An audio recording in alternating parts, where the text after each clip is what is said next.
chaîne qui vous édifie. Tomeka ki koloba penza moi belé na oezala ki bongo likambo ya santé ya papa na biso Jonathan boni eta na esiko ezandenge nini évolution ezali. Allons-y un peu comme ça. Vraiment. Merci beaucoup. Bon Motuna wana.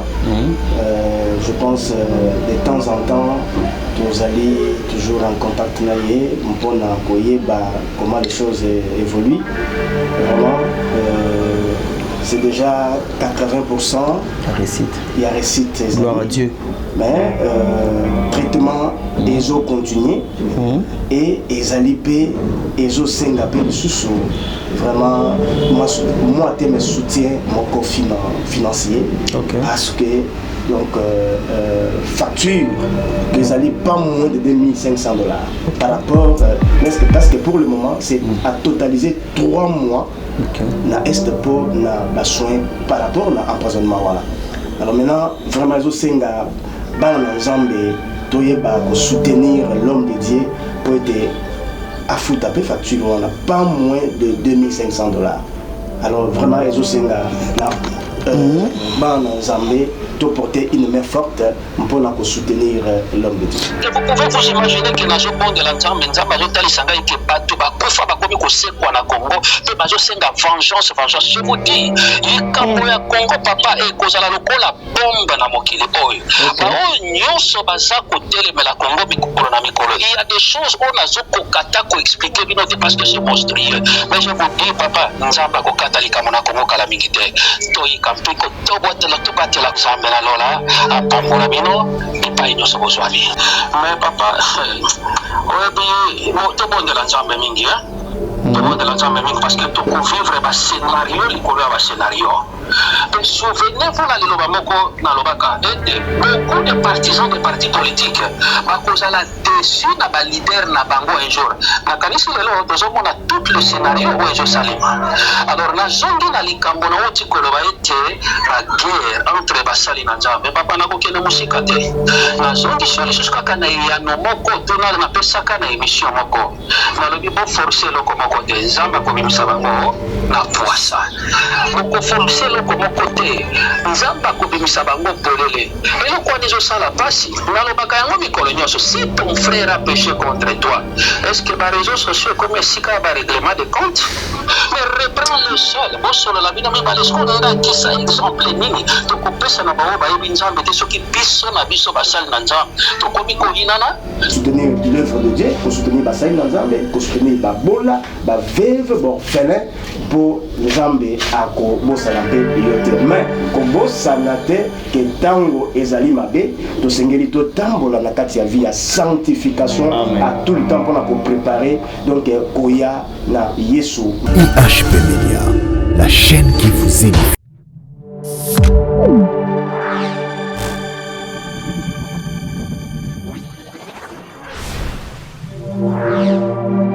IHP Media, la chaîne qui vous édifie. Shalom peuple de Dieu, les amoureux de Jésus-Christ et les amoureux de la grande chaîne et HP Media. Et tika été kimia na nkolo otobengi shalom yango penza eingela na bomo ya moko na moko. Et quand on dit shalom elinga ka koloba ete kimia kati ya libanda te. Comme la Bible nous le dit, je vous donne ma paix, je vous laisse ma joie et je vous les donne pas comme le monde les donne et nul ne vous arrachera cette paix. Alors elo komokote emeka koyiba yo to ekoka koyiba yo penza kimia wana ya kati oyo kaka nzambe ne moto zali na makoki ya kopesa. Merci beaucoup na bino nyonso bozali penza et tout le coup pour na kolanda biso na émission mokolo lelo plateau deux adorateurs et kambami na ngai moko wa bino et Nathan Mwamba communément appelé la conscience de mieux faire. Merci en tout cas tika et nzambe apambola moko na moko et bongo je dis un grand merci à toute mon équipe technique, à Dédé Miongo, celui qui est derrière la caméra. Merci beaucoup à l'assistance de Blaise et Mavungu. Merci à toi. Merci également à Trésor Kapongo. Merci à toi, Trésor Kapongo, ingénieur depuis Victoire en Zambie à Pambolayo Penza. Merci sur ce plateau. Je ne suis pas seul, je suis avec un homme de Dieu. Il s'agit bel et bien de pasteur ou révérend pasteur Rick Mons, à qui j'ai dit shalom papa. Shalom Papa Nathan, shalom Mabalandi Nyonso ya EHP Media, chaîne Nabiso, oyo édifiaka bana nzambe na ba message évelé ya ba serviteur de Dieu Nyonso balekaka na chaîne. Merci beaucoup. Dédé, vous dérangez Bissou. Vous avez un apprentissage, oh.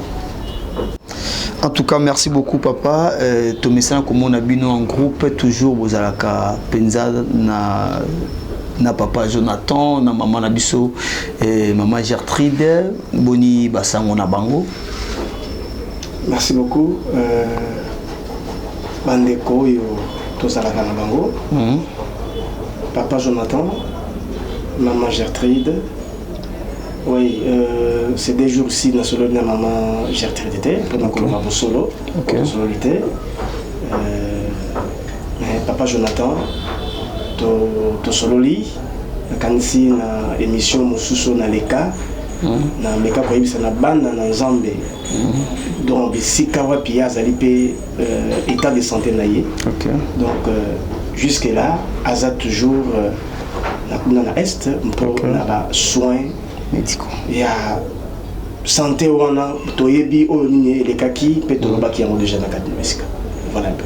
En tout cas, merci beaucoup. Il est écrit, c'est poussé par l'esprit que les hommes ont parlé de la part du Christ. Si vous pouvez nous enchaîner dans une prière, une courte prière de quelques secondes, une minute si on peut dire, ça serait une bénédiction de notre part. Merci to bongi ko yebisa na Nzambe ko Nzambe merci pe ko banda émission na biso kaka na nzela wana pour tout ce que toujours associé ngolo na katina o nyonso za kosala na mokuse to boneli yawe Nzambe na bomo itolobi merci epai na yo pour tozana paiement oyo à la fin du mois nous n'avons pas une facture que nous allons honorer à cause de ces souffles. Mais c'est gratuitement qu'on peut pour démontrer ton amour immense et la grâce que tu nous accordes. Et en Wankolo, tu y a sika oyo poto na pema wana to benga parmi les vivants, les vivantes. Nazako recommandé émission oyo na maboko na yo banda na biso mpekino na suka na yo elongo na bande konyo bazo landa Seigneur kaka molimo mo santo nde asale la biso nyoso na biso to na plateau na bande ko bazo landa tous tozala utiliser par les Saint-Esprit afin que to comprendre pe to yeba ko sosola oyo nyoso ezoleka na katina émission oyo lokumu ma sanjoli ezonga mboka na yo na kombo na Yesu Masia yo zali nkolo mpe mobikisi na biso nde to bonde to lori amen. Amen, amen. Tika été Zambé apambola moko na moko. Merci vraiment. Voici déjà tout bandi déjà émission na biso pe moko yaba mituna na biso. Papa lelo on répond pendant moi ba questions aller belé. Premier alité o ndenge nzamba kosunga biso to yanola to kokiko yanola na bisungi na molimo mosala. Merci beaucoup. Sans plus tarder, boni etonga na Nzambe, boni ba na Nzambe nyonso. Etonga na Nzambe na bisiko yo tozali parmi bakambi donc makamzo leka moke moke na ngola Nzambe ba na Nzambe bazali ko évoluer na rythme oyo molimo na Nzambe azoli bana. En tout cas Nzambe apambola yo. Alors to mekaki koloba penza moi belé na o ezalaki bongo likambo ya santé ya papa na biso Jonathan boni eta na esiko ezandenge nini évolution ezali. Allons-y un peu comme ça.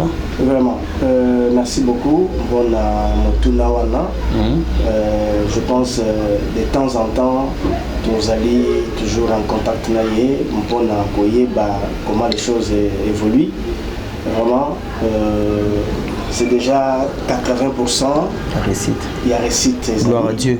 Mais traitement des eaux continues et les alipés et les eaux singapé sous vraiment moi je me soutiens mon financier parce que donc facture les alliés pas moins de $2,500 par rapport parce que pour le moment c'est à totaliser 3 mois na est pour na soin par rapport à l'empoisonnement voilà.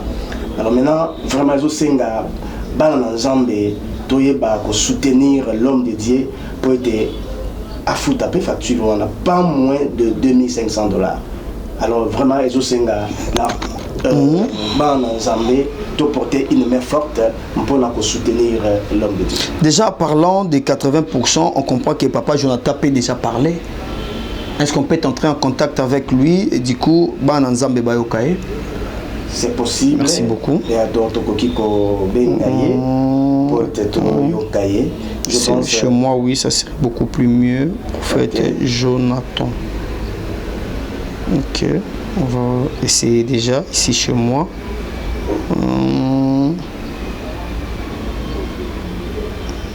Ok, ça est là. Merci beaucoup. Je pense que toujours lancé appel. Penza to mekakoyoka prophète Nabiso Jonathan. Moi mikolele ki moi mingi tu ebiete azalaki penza maladie et biso nyoso tolanda ki ya wapena bit ya maladie yango source na yango to yoka ki ndenge nini nyoso lekaki to mekakosolana ye. Oui, alors. Ok, oui prophète Jonathan. Shalom papa. Oui, shalom papa Nathan. Ah, papa, Mikolo Bele Penza, tozo signalo que ozoleka en direct na EHP Media, toza na plateau na papa Rick Mons. Ah, ok, merci. Shalom na papa Rick Mons, oza na bino na plateau, elongo na bande konyoso, oyo nkola kopesa libaku ya koyoka, mongongo na biso lisusu mokolo na lelo. En tout cas, esengweza makasi, amen, amen, esengweza makasi ya koyoka yo koloba lisusu na makasi na yo nyonso boye to pesi pena Nzambe lokumu pona yango. Alors yebisa biso boni évolution tozo kaka na musike pa ya papa Rick Mons to sepeli tango to yoki ete 80% ya réussite nde tolobi to yoka yo si réellement ezali yo to moni ete ezali yo to yoka yango pe siko na monoko na yo moko boni évolution. So papa, Nzambe azwa lokumu pour ekomani na makomi ete je ne mourrai pas mais je vivrai. Amen.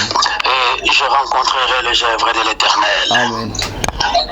Ya solo touti musika na ebisio musika oyo baza sur tango nkola kopesa nzela toleka na kokutana ekozala na matatoli mingi oyo tokoleka na kokabola elongo na bana na Nzambe parce que vraiment epai oyo nauti papa nazalaki presque déjà dans les séjours de mort pe oyo namoni ezali mwa mingi mais nkolo oyo ayebi ete mission ya pesi biso lokola nano esili te esengelaki na biso kozonga na mokili na bato mpo na kokokisa yango lokumu ezonga epai na ye. Santé malamu sikoyo vraiment malamu. Minganga bautaki kosala ba diagnostic na bango presque asuka il y a 2 jours passés. Okay. Et ba confirmé à 85% je suis déjà debout. Okay. Et que na kokaki déjà komi bongisa na sina na bango po na zonga na Kinshasa na koba na repos na ngai. Ce qui me reste c'est plus repos pe na kozonga na mosala na Nzambe. Voilà papa. Nzambe azwa lokumu.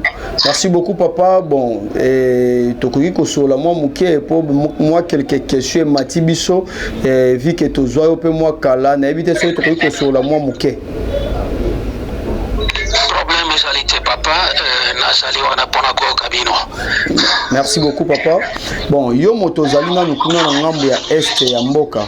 Yo pena motozali kuna na Goma précisément et boni kasi sango ya état de siège pe boni kuna makamuzali ko kenenenge nini. Merci papa Nathan motuna ezali malamu pe ezali profond mais na kosenga na yo pesanga imwa ata minute moke pona leka na ko répondre non charnellement mais spirituellement pe na ebiete tokososola biso nyonso. Papa tozawa na pona koyoka yo. Merci. Oyebi papa tango eloko ya malamu ezali kosalema endimami na lola mpe na mokili emonisami na miso na bato esengeli kobetela yango maboko. Amen. Kasi na se na moi eloko ya kobatama na miso na Nzambe ezali te. Kosa na yo bato na mokili ndenge olingi papa kasi Nzambe bakosaka ye te. Amen. Oyebi ngai na kopesa yo réponse oyo na statut ya mosakoli kasi na statut évangéliste te ya pasteur te ya apôtre te na statut ya ministère onkola bengi ngai na yango.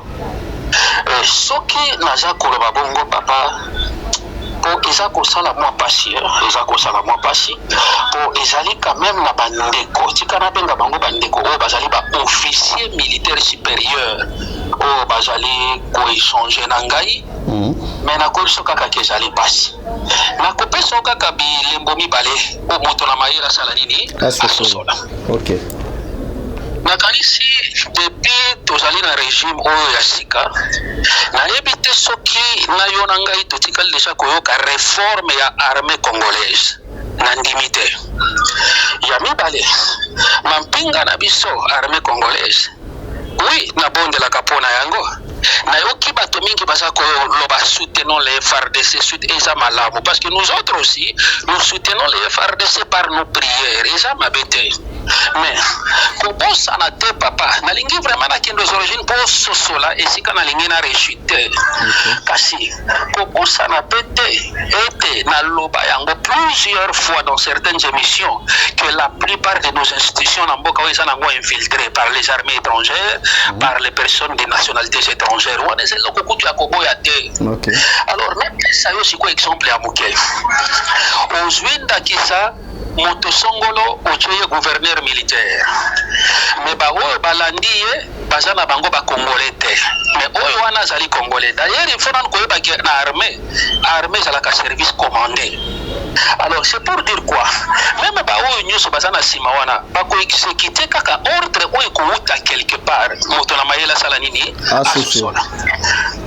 ya mibale eloko moko esengeli koyeba papa lelo tozoyoka baugande tozomona bango lelo tozomona barwandais mais eloko moko nga quelque part nazokamwa soki FARDC attaqué à bombarder à gauche à droite ndenge tozoyoka bainformation ezocircule c'est devenu peut-être excusez-moi du terme marketing po eleka na baréseaux sociaux FARDC na armée soki ougandais en coalition basali boyeboye mais moi je pense que soki ezalaki réalité ekokaki kozala makambo ezalaki ezala en cachette mais ezala publié comme ça à la vite. Papa, on ne se moque pas de Dieu. Je vous dis, on ne se moque pas de Dieu. Na kolobaka kana mukuse. Oyebi, tomata, tokita, Congo, ezalia ya nzambe. Amen. Pe nyos o ezaya kobatama nzamba kobimisango polele na poisa. Mais état de siège, pona ngai limbisanga papa na moni na nweloka malonga wana te nzamba pambola yo. En tout cas, merci beaucoup, papa. Tolandi opinion na bokebi nyonso. Alors, koyoka koti sabiso penza na mwa mopanzi wana motuna mosusu matingai. Sikoyo actuel président ou oyazali kokamba biso sika oyo. Est-ce que c'est réellement lui ou un oyo tobane kozela o nzamba lobaki akotindela biso moto akobimisa mboka ona boumbu ezali penza ye to esengeli na biso to zela nanu mosusu? Papa Nathan nalingi na répondre avec tout le respect que je vous dois à tous les hommes de Dieu dans ce sens. maloba nanga ezali te ke nazali kosala une marketing éventuel sur quelqu'un non mais nalingi olanda na bokebi tolanda na bokebi nautaki koloba ete nakotikala kaka na ministère oyo nzambe abenga ngai mpe nakopima na ministère wana mokolo moko te mpona nini naza koloba bongo papa lelo naboyi te mokili ezali peuple éhanté par les hommes de Dieu, les prophètes, les prophétesses, les pasteurs, les évêques, les évangélistes et j'en passe. Lelo toza komona na ba réseaux sociaux na ba télévision moko na moko za koya koloba ainsi soi-disant dit l'Éternel na critiquer terre mais na kolobelo ko moko boni komami na makomi na motema na moto posi ezalaka mingi ba volonté mikano mingi me kaka mokano na nzambe desalaka nini ekokisamaka soki nazoloba bongo parce que nakokende par 4 chemins te je ne suis pas de nature ya koluka kobetela buzoba maboko to koloba autrement na sens ya koluka kosepelisa moto non papa nakokende naona mokuse mokolo moko te nzambe atikala koyebisa ngai ke l'actuel président c'est celui-là le roi de Dieu mpe nalobi yango ezali ye te nafungolela o mwa parenthèse ya moke tosali baémission mingi na bino nayebisi bino ete nzambe aloba ete aussi longtemps que le roi ne sera pas investi akovanda na kiti na bokonzi te eloko ya malonga ekosalema na kongo ekozala te ngatuna question nini échange lelo na kongo wana si bato bazongela kaka pasi likolo ya pasi likolo ya pasi en un mot ezali ete kola pambola o papa. En tout cas, merci beaucoup pour na Biano et tokotika la pena kuna te po biso toza ba ya politique te to bimina no kuna to zonga na mai o ezali ya basali ya Nzambe. Alors actuellement il y a trop de guerre entre les serviteurs de Dieu basali ya Nzambe bakoti na makambo ya mokili makasi komi ba guerre entre basali ya Nzambe na ba journaliste basali ya Nzambe na bato mo boye na ba fidèle. C'est dit à quoi papa? C'est dit à quoi nazongi bwa nsima na maloba na oyo ya suka ete biso tozali ya politike te tokotikala kuna te olobi mabe tolobi malamu mais la politique doit respecter les hommes de Dieu eloko nakoki koloba nano yango wana oyebi papa ntango tokokutana nakopesa bino révélation souvenez-vous na émission moko ya suka nayebisaka bino ete nkolo atindi ngai vers deux personnalités omoni eloko likela eningangambo parce que eloko moko bandeko bayebaka te papa omoni il y a ces choses là oyo tosalaka en dehors ya caméra bandeko bayebaka yango te. J'avais bien dit eza na bato mibale oyo nkolo atindi ngai vers bango moko azali na ngambo na bakongo mokonzi ya une certaine institution religieuse mosusu azali mokambi nakotanga kombo te mais papa oyebi tobondela Nzambe mingi tobondela Nzambe mingi parce que tokovivre bascénario likolo ya bascénario.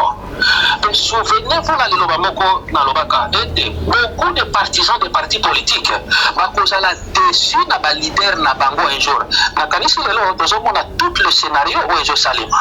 Alors nazongi na likambo na oti koloba ete baguerre entre basali na Nzambe papa nakokende mosika te nazongi sio lisusu kaka na eyano moko tona napesaka na émission moko nalobi boforce eloko moko te Nzambe akobimisa bango na poisa bokoforce eloko moko te Nzambe akobimisa bango polele eloko wana ezosala pasi nalobaka yango mikolo nyonso si ton frère a péché contre toi est-ce que baréseaux sociaux ekomi esika ya barèglement de compte mais reprends le seul bosolola bino mibale siko ndakisa exemple nini tokopesa na bango bayebi Nzambe te soki biso na biso basali na Nzambe tokomi koyinana tokomi kokangisana tokomi kofingana tokomi ekokamwisa ngai te parce que nyonso wana ezali bilembo na ntango na suka nakanisi ya motuya tobunda itumba po ete mikolo etikali moke tozanga komona Nzambe te kola pambola yo.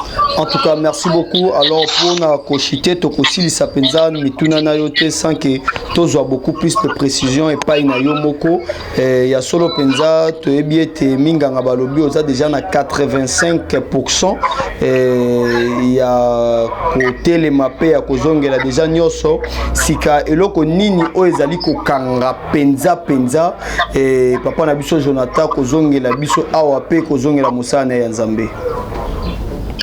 Nkola pambola yo papa eza moto na malamu na mokuse na koloba ete naza kokende déjà na au-delà de 3 mois oyo naza na bino te nyonso wana likolo ya santé parce que baintestin meme ekomaki déjà touché ekomaki kosala bapota mpe esengaki vraiment intervention moko makasi médecine moko makasi. Nzambe azwa lokumu lokola lelo totelemi kasi eloko ezali kobloke esengeli naluka koregularize situation ya hôpital. Il y a 3 mois durant et ce n'est même pas moins de $2000, c'est au-delà. Donc eloko ezobloke yango wana soki nkola fungoli nzela eke na silisi na likambo ya hôpital donc bafacture na yango nde nakozonga mpe nakokutana na bino elongo na mokuse yango wana papa. En tout cas merci beaucoup papa nangai Nzambe apambola yo nini okoki koloba lokola liloba ya suka pona émission na biso oyo yambo ete tozongela penza papa Rekimos. Eloko ya suka nakoki koloba ete tika ete moto aza kosala malamu akobana kosala bolamu. Tika ete moto na tembe akobana tembe.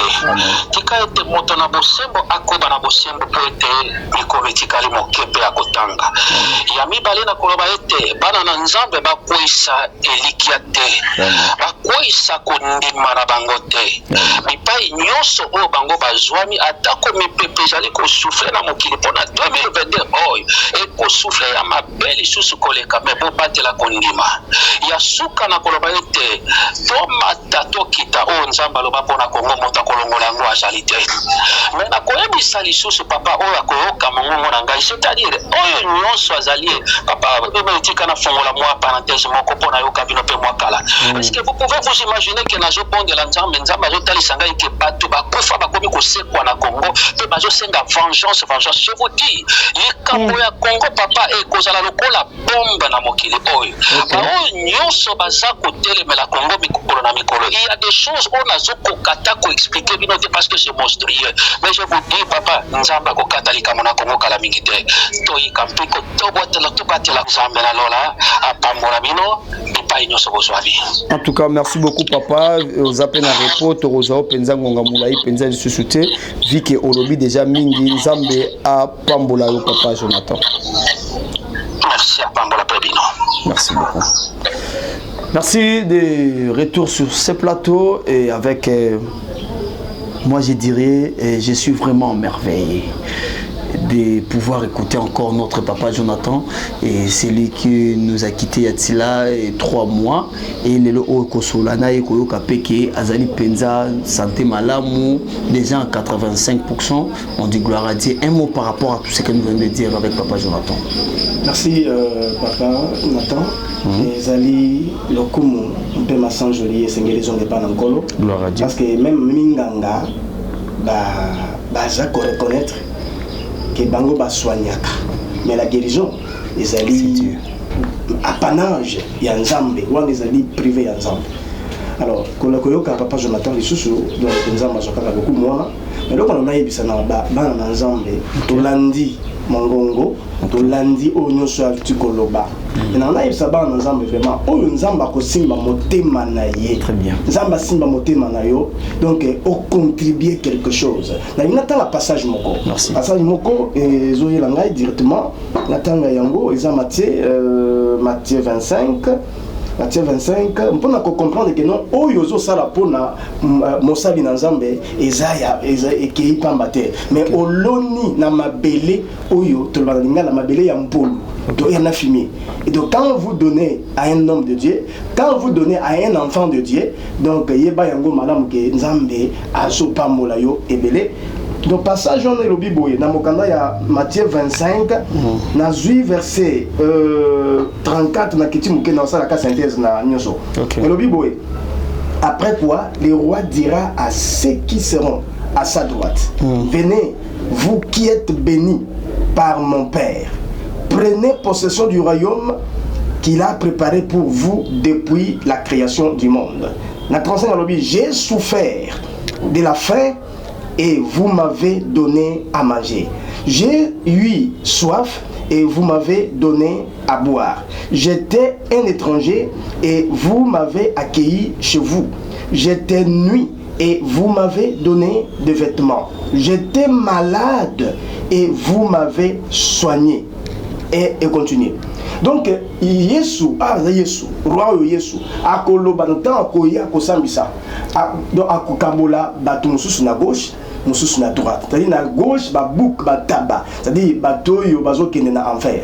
Na droite eza ba oyo donc bana na Nzambe les brebis donc ba mpate ba oyo ba kende. Yango na nkolo azako azo yebisa na bana na obaza na droite.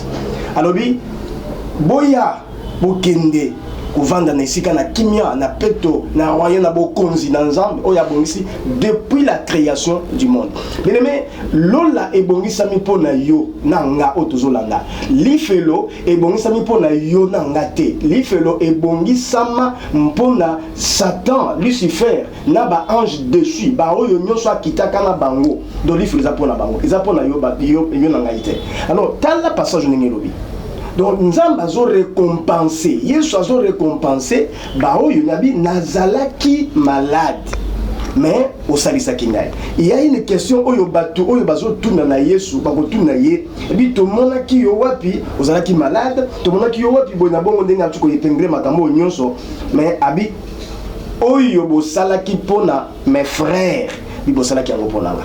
Alors peuple de Dieu, so kinzamba kosimba motema na yo. Tala bisika oyo sengeli o seme. pour aux autres défis c'est l'ango nzambe. Donc ce nzambe ko simba motema na la bonne foi pour être mombu na nzambe bisika ya zali to landi et permettre à ça la face na facture wana tala bisika ya kolona. Et c'est le bon moment. Parce qu'il y a des périodes, on a tout le temps l'onaka. Ils en ont colonne, on a la période de ceux qui ont l'onné le koboye kobima. Ceux qui ont l'onné le koboye kobima te. Au colonne à Massango, tout le Massango, na mois de juin, on a Massango te. Alors voilà, c'est-à-dire, tango, ils allaient mon ou l'ensemble. Ça n'a quatre ans devant un fait. Bien aimé, c'est le bon moment pour être et vous allez encore béni. Alors ceux qui ont massé moté manayo, le kabiso, de tous allés. Wana numéro na biso ezali ezalaka toujours affiché na sewana et ceux qui ont numéro na ngai révélalement on va passer par ngai ceux qui paye yo moko zana numéro ya papa Jonathan zana numéro na ye au bengi pour passer intervention na yo direct pas na ye et koko melaye peut très bien mais ceux zana numéro na ye te passer par moi et koko melaye très bien boyebi toutefois boyebi yango a passer ka numéro na ye na etando ikete. Mais en tout cas, vous autorisez Yangwana Oyo Yakole Kisa, ce qui nous a bakosimba motema na yo. Mais nzamba simba motema na yo, parce que zamo na nzambe, nzamba simba motema na yo. Mais osa la geste moko pour être, ezali geste moko ofelete, ezali geste Oyo yali pamboli mpona Oyo nous sommes là parce que Dieu dit. Nzamba sepelaka na mutu oyo apesaka na esengo na koyima yima te mais na esengo kati na motema na ye et c'est là aussi la bénédiction est là. Voilà. Amen. Merci beaucoup. Je pourrais juste épingler quelque chose. La Bible nous dit errer celui qui donne délibéralement. Et celui qui donne délibéralement, il vient de plus en plus riche. Et la Bible ajoute encore errer celui qui est riche, mais pas pour lui-même. Errer celui qui est riche pour Dieu. Donc la bénédiction est en râle et leur moko. Si tu veux participer au ciel, en tout cas, Sambela, Salagnos, mais si tu veux être béni par Dieu, donne, car il y a beaucoup plus de bénédictions de donner que de recevoir. En tout cas, ça, le col la tabita d'orca, c'est bison sur tuebi et l'isolo wana tuebi et komami penza, maman abiso wana et c'est quoi qui n'ont pas parce que bandé ko sambela mingi non pas parce que bandé ko ça non, c'est parce que azala ki na motema, abandé ko pesa, abandé ko sala bolamu et bolamu na ye il anda ki kino na nkunda kolela ya batu oko rappeler nzambeni. Tant malamu yako meka nzambe yango komeka kaka te mais tant malamu to mabele malamu ya kolona yango yo. Merci beaucoup je pas longtemps. Oui, c'est pas longtemps vraiment. Au bien le comment conduire le bien sous ozo matisangai ba verser comme yana mutebele. Bon moi tout à l'heure je suis salitaire. Oui bi la femme de Sarepta. OK. Donc, la veuve de Sarepta. Voilà. Donc na oyo ya salaki pona Eli mais tala farine naie donc il y a aussi la société à côté kaboué donc ça qu'ils appellent huile la même chose la femme de Sunem Sunamite oyo a tongela qui même Élysée moi j'étais nanda kolikolo c'est déjà qui n'a empressement na yemoko et voilà mais moi si on a abotaka na note mais na ko ça la geste wana donc moi na yaki et puis tant que moi nawana aye kokufa l'intervention de Dieu et ça les mille sous peu moi nawana abikaki et je vous dis plus loin so tangi na otangiango OK plus loin au moment que kata maman wana donc Élisée a qui kopesa un message parce que Sengela qui a longwa se déplacer parce que nous allons les autres na mboka place ya Zalaki aketi na mboka na ba Philistin que pendant 7 ans. Voilà, ça dit tout ça c'est ça qui va bénédiction au yoya joie qui à cause des données. Amen. À cause des données. De ce que l'ingui bien aimé au Pambouama, il faut au Pesaka. Dieu intervient dans le Mosu sur Kakapo, à Pesa Yomongote, mais la bénédiction Zali n'a pas un angle et belé au Nzamba Pambola Rabatu. Donc à quoi intervient à Kamoko Boyezali même Yayo, au Yanga, à cause de la geste Nasalaki, Mutabiki na maladie, Yomoko Mutobiki na maladie. Et donc c'est plus. Alors Nzamba Pambola, vraiment quand tu as pris, comment, tu as cité le nom des Tabitha Dorcas yango meminga ina komati na femme de Sarepta et puis Soudanitoana. Zamba pa mona bala. En tout cas, merci beaucoup. Je pense que l'appel est lancé et notre papa Jonathan et c'est lui qui était notre femme malade et aujourd'hui, en tout cas par la grâce du Seigneur, il n'est pas malade. La main de Dieu s'est manifestée dans sa vie maintenant. Le médecin va Sali Moussa na bango, va soigner Nzamba Kitiami Monisi, guérison et Koti. On doit payer car Jésus lui-même avait dit à César ce qui est à César, à Dieu ce qui est à Dieu. Donc on doit maintenant payer. Ndambonayo yekola comme pesa nzambe, yekola ko kanisa nzambe. Yekola était Nzayope Ozala écrit Nabuku Yaba souvenir, c'est important. Merci beaucoup, nous allons pas aller beaucoup plus et nous allons pas parler pour ne pas monopoliser le mot et presque ma question mituna nyos tozali nango ya kotuna yo papa yango papa Jonathan Otiko répondre votre mot de la fin par rapport à cette dite émission. Merci. Mon nanga ya suka ezali bo nanga loba malomi balé nanga loba question mon posé qui papa Jonathan et ezali pona bitumba la basali na nzambe na biki nazo yebisana bana na nzambe basali na nzambe nyonso donc il faut toyeba ko sosola présent na ba dévoler dans des aspects la kati ya bitumba wana mususu ezali le diable est en train toujours de travailler pour être amené à batuna enfer na biki musala nzambe alors azako kotampe entre les serviteurs de Dieu pour être à détruire ministère à détruire le peuple de Dieu alors il faut que sosola ngo basali na nzambe et deuxième aspect ezali ke mpe ba oyo ba bengami basali na nzambe o baza basali na nzambe te nzambe azotia bango na polele mpo ke mbuma na misa na bango mona que voilà ce ne sont pas des serviteurs de Dieu. Alors comme a dit l'homme de Dieu prophète Jonathan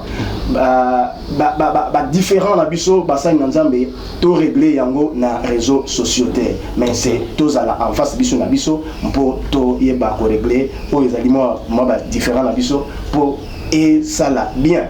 Alors bien aimé, nzambe akouta likolo te mpe aya kolia mbongo offrande aumône et ceci cela et nzambe kiti bomoni pe ke bo mbongo bi ekei na panier na kati église te c'est les serviteurs oyo ya tie c'est-à-dire à travers bango bazosala mosala na ye ya tango yo na nga tozo sunga c'est-à-dire ye moko alobi na kati ya verset oyo c'est-à-dire tozo pesa ye tozo sunga ye ye nda tozo salela alors zala nesengo mpo na kosala mosala na nzambe ko soutenir l'œuvre de Dieu ko soutenir basali na nzambe ko soutenir babola ba veuve orphelin pour nzambe ako bosana mpe yo te mais ko bosana te ke tango ezali mabe to sengeli to tambola na kati ya vie ya sanctification à tout le temps pour nous préparer donc koya na Yesu Masia parce que tango ezali mabe. Merci beaucoup. Merci beaucoup. Ce que je pourrais ajouter là-dessus n'est rien d'autre que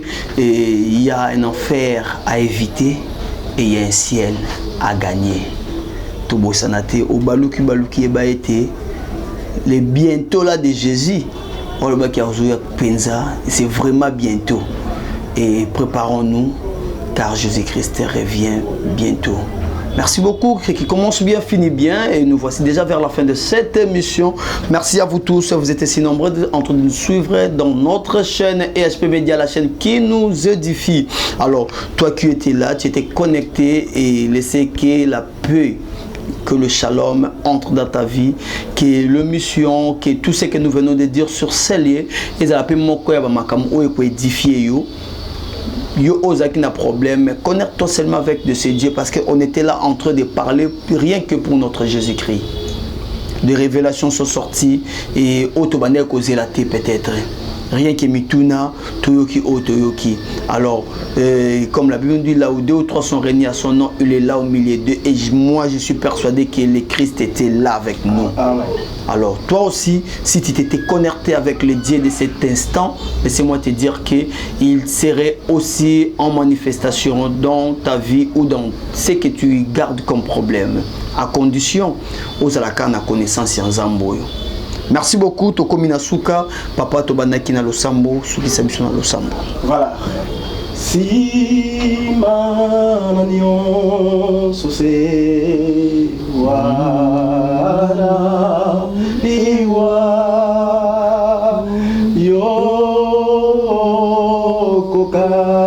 manga kuna okayo boye kufingai na belema yo na belema yo Zambe nanga. Merci Seigneur Jésus. Poete tobanda kinayo mpeto komi na suka yawe nzambe na bomoi oyoki bien-aimé nyonso oyo alandi biso oyo azolanda biso na kati na émission oyo Seigneur azala béni yawe nzambe oyo nyonso ozalaki kotambola kati na mabe alongwa na mabe akoma na malamu. Amen. Et Seigneur oyo nyonso azali na problème yawe nkolo azoluke yano yonde mopesi na biyano opesa ye yano oyo nyonso alukaki boyebi nzambe pesa ye boyebi oyo nyonso apengwaki azonga na nzela malamu. Et Seigneur de gloire yawe nkolo na nguya oyo nyonso yo kosimba motema na ye mpo ete a soutenir mosali na nzambe oyo azali na kati na kokoso Yesu Masia nzambe na bomo yo mona ye mona libota na ye mpe azala béni azala protégé et osala oyo yo koyi kosala po na vie na ye etika ngolu na yo mokolo na biso Yesu Masia mpe bolingo na yo nzambe tata ekosunga na molimo mosantu eza na moko na moko oyo azolanda oyo akolanda mpe na kati na bomo na ekipe oyo nyonso na EHP Media na kombo na Yesu nde tobondeli bongo tolobi amen. Amen. Merci beaucoup. Tobandaki na ye, pe tosuki na ye, tokutani mikolo ezali koya soki Yesu azongite. IHP Media, la chaîne qui vous édifie.